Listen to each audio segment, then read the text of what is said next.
ناظرین، آج ہم آپ کو ایک ایسا سچا واقعہ بیان کریں گے جسے سن کر آپ کے روح میں جذبہ ایمان اور عشق رسول کی ایک نئی روح پھونکی جائے گی۔ ایک ایسا سچا واقعہ جو کہ ایک ترک مسلمان نے اپنی آنکھوں سے دیکھا۔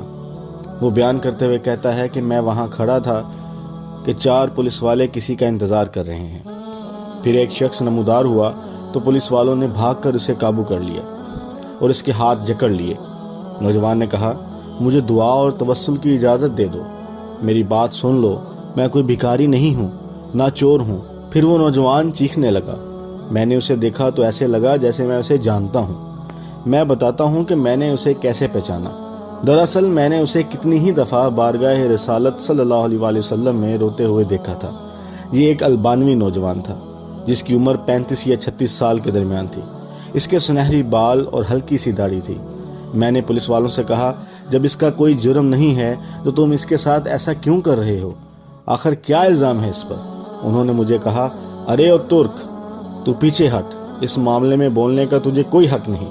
لیکن میں نے پھر سے کہا، آخر اس کا تمہارے ساتھ کیا مسئلہ ہے؟ کیا اس نے کوئی چوری کی ہے؟ انہوں نے کہا، نہیں، یہ بندہ 6 سال سے ادھر مدینہ شریف میں رہ رہا ہے، لیکن اس کا یہ قیام غیر قانونی ہے۔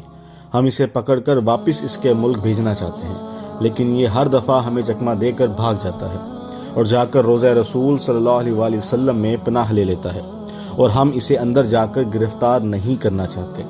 میں نے پوچھا، تو اب اس کے ساتھ کیا کرو گے؟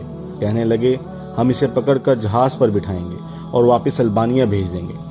نوجوان مسلسل روئے جا رہا تھا اور کہہ رہا تھا، کیا ہو جائے گا اگر تم مجھے چھوڑ دو گے تو؟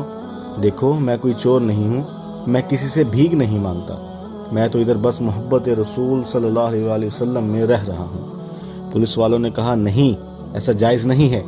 نوجوان نے کہا، اچھا مجھے ذرا آرام سے رسول اللہ صلی اللہ علیہ وآلہ وسلم سے ایک عرض کر لینے دو۔ پھر نوجوان نے اپنا منہ گنبد خضرا کی طرف کر لیا۔ پولیس والوں نے کہا، چل کہہ جو کہنا ہے۔ تو نوجوان نے گنبد خضرا کی طرف دیکھا اور جو کچھ عربی میں کہا میں نے سمجھ لیا۔ وہ نوجوان کہہ رہا تھا، یا رسول اللہ، کیا ہمارے درمیان اتفاق نہیں ہوا تھا؟ کیا میں نے اپنے ماں باپ کو نہیں چھوڑا؟ کیا اپنی دکان بند کر کے اپنا گھر بار نہیں چھوڑا؟ اور یہ عہد کر کے یہاں نہیں آیا تھا کہ آپ کے جوار رحمت میں رہا کروں گا؟ حضور، اب دیکھ لیجئے، یہ مجھے ایسا کرنے سے منع کر رہے ہیں۔ یا رسول اللہ، یا رسول اللہ، آپ مداخلت کیوں نہیں فرماتے؟ یا رسول اللہ، آپ مداخلت کیوں نہیں فرماتے؟ اتنے میں نوجوان بے حال ہونے لگا تو پولیس والوں نے ذرا ڈھیل دی اور نوجوان نیچے گر گیا۔ ایک پولیس والے نے اسے ٹھڈا مارتے ہوئے کہا، او دھوکے باز، اٹھ! لیکن نوجوان نے کوئی رد عمل ظاہر نہ کیا۔ میں نے پولیس والوں سے کہا، یہ نہیں بھاگے گا، تم حمامہ سے پانی لاؤ اور اس کے چہرے پر ڈالو۔ لیکن نوجوان کوئی حرکت نہیں کر رہا تھا۔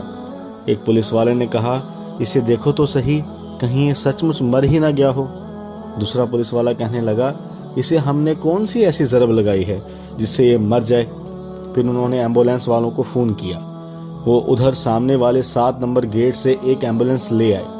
انہوں نے نوجوان کی شارک پر ہاتھ رکھ کر حرکت نوٹ کی اور نبض چیک کی تو کہنے لگے، اسے تو مرے ہوئے 15 منٹ گزر چکے ہیں۔ اب پولیس والے جیسے مجرم ہوں نیچے بیٹھ گئے اور رونے لگے۔ وہ منظر بھی دیکھنے والا تھا۔ ان میں سے ایک تو اپنے دونوں زانوں پر ہاتھ مارتے ہوئے کہتا تھا، ہائے ہمارے ہاتھ کیوں نہ ٹوٹ گئے، کاش ہمیں معلوم ہوتا کہ اسے رسول اللہ صلی اللہ علیہ وآلہ وسلم سے اتنی شدید محبت ہے، ہائے ہمارے ہاتھ کیوں نہ ٹوٹ گئے۔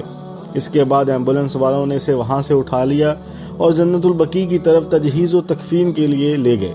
غسل کے وقت میں بھی وہیں پہ موجود تھا۔ میں انہیں کہتا تھا، مجھے بھی ہاتھ لگانے دو، مجھے بھی اس کی چارپائی کو اٹھانے دو۔ جب جنازہ تیار ہو کر نماز کے لیے جانے لگا تو پولیس والوں نے مجھے کہا، ہم نے جتنا گناہ اٹھایا ہے بس اتنا کافی ہے، اسے ہمارے سوا اور کوئی نہیں اٹھائے گا، شاید اسی طرح ہمیں آخرت میں کچھ رعایت مل جائے۔ میرے سامنے ہی وہ نوجوان بار بار کہہ رہا تھا کہ یا رسول اللہ، آپ مداخلت کیوں نہیں فرما رہے؟ دیکھا، رسول اللہ صلی اللہ علیہ وسلم نے مداخلت فرما دی اور ملک الموت نے اپنا فریضہ ادا کر کے اسے آپ تک ہمیشہ کے لیے پہنچا دیا۔ اللہ ہمیں اپنے حبیب صلی اللہ علیہ وآلہ وسلم کی ویسی ہی محبت عطا فرمائے جیسی اس البانوی نوجوان کو عطا فرمائی تھی۔ آمین ثم آمین۔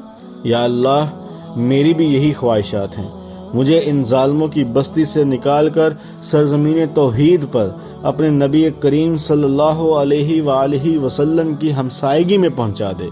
مجھے کچھ بھی نہیں چاہیے اس دنیا میں۔ آمین ثم آمین۔